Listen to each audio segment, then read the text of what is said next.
Top story this hour, yet another South African company has been charged with collusion.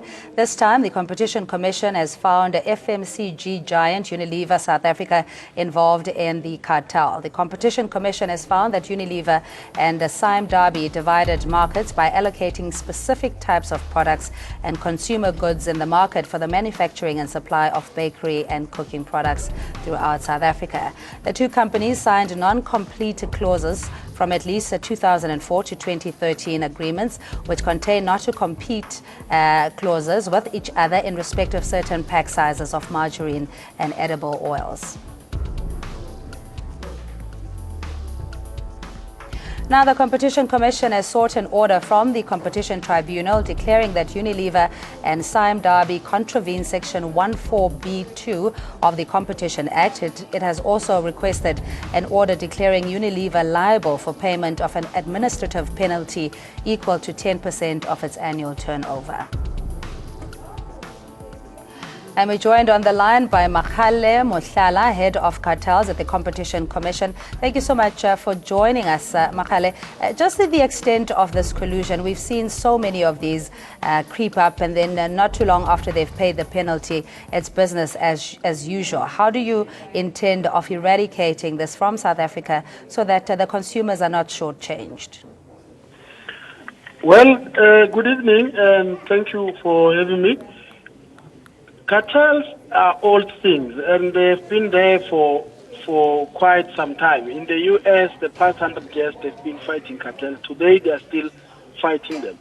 The thing with cartels is that they are very profitable, and the business, if they want to maximize their profits, they will normally conclude these kind of agreements. Now, we have an agreement here between Unilever and Sime Darby, agree not to compete with each other in the market for edible oils and baking margarine.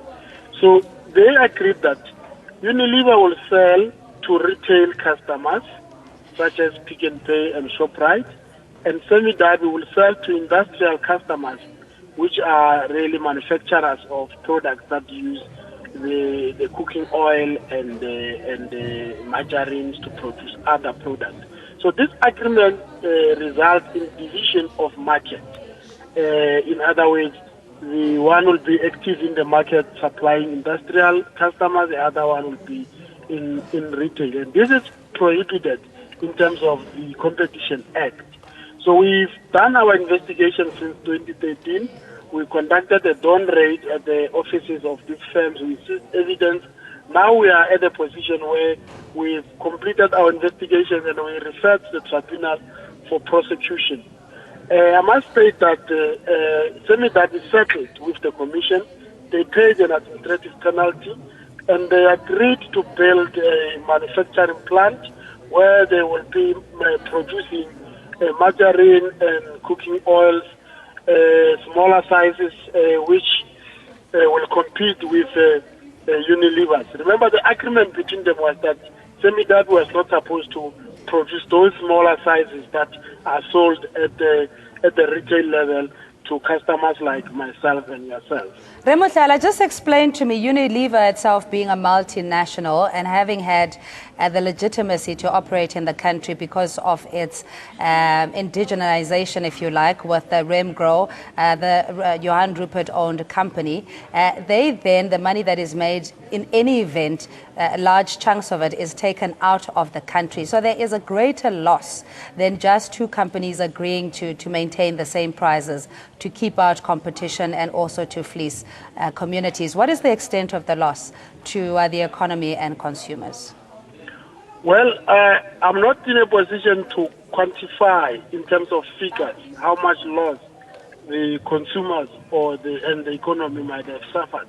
But you'd imagine that from 2004, Unilever, Sime Darby was not supplying products at the retail level where they will be competing with Unilever's product and give customers choice. So the customers didn't have a choice because you have only Unilever supplying perhaps with other competitors, but not semi-derby. So semi-derby was reduced as a, you reduce number of competitors at that level so that you can maintain the level of market shares you need. So there is certainly a loss as a result of that, but I'm not in a position to quantify. All right, Remohlala, maybe just paint us a picture how this monopoly, in a sense, perpetuates what we've now experienced as huge levels of inequality and barriers to entry for new players. We're saying that we're trying to industrialize, and yet the shelves are filled with international brands, and it's difficult to compete, to even get a barcode if you were a local manufacturer. How does this particular collusion and corruption perpetuate this kind of monopoly? Well, in a market where there's a cartel, the cartels normally they raise entry barriers. In other words, when a new firm wants to enter, the firms that are already in the market and have cartelized, they will most of the time agree that how they're going to deal with that the new entrant, so that the new entrant can exit the market. So if the new entrant, sometimes the new entrant is not able to, be dealt with, they then invite that new entrant to join the cartel, so that at the end of the day they continue benefiting. And cartels, they also result in lack of innovation, because firms know that their market is secured. They don't have to be innovative, bringing new ideas, new products, because they are going to be selling their products irrespective. Because they've catalyzed, they are agreeing and they are not competing. Remohlala, also in the imperative of a radical socio-economic transformation, the second phase of our democracy, with cartels colluding like this, clearly this becomes very difficult to attain to change the complexion of business in the country. I agree. If you have markets that are catalyzed, whatever transformation effort you are trying to implement in the economy, you will get a resistance of cartels, because cartels, they benefit. So if you want to bring in changes, those changes are going to disrupt their benefit arrangement. So you will have a problem in transforming the economy when the economy is cartelized. That's why we are working tirelessly to dismantle these cartels, so that markets can operate, so that if there's any transformation effort, cannot be disturbed. Yeah, but we were talking about the penalties, whether it fits the crime, if you will, that the punishment in itself is benign, because we know that the multinationals and the big guns factor this into their financials. At the end of the year, allocating 10% is not going to hurt the billions and billions that they extract from this country. Well, we penalize the turnover of the firm generated in the country. So whether you take that money, you take it out, it's still recorded in your turnover. We penalize based on that turnover.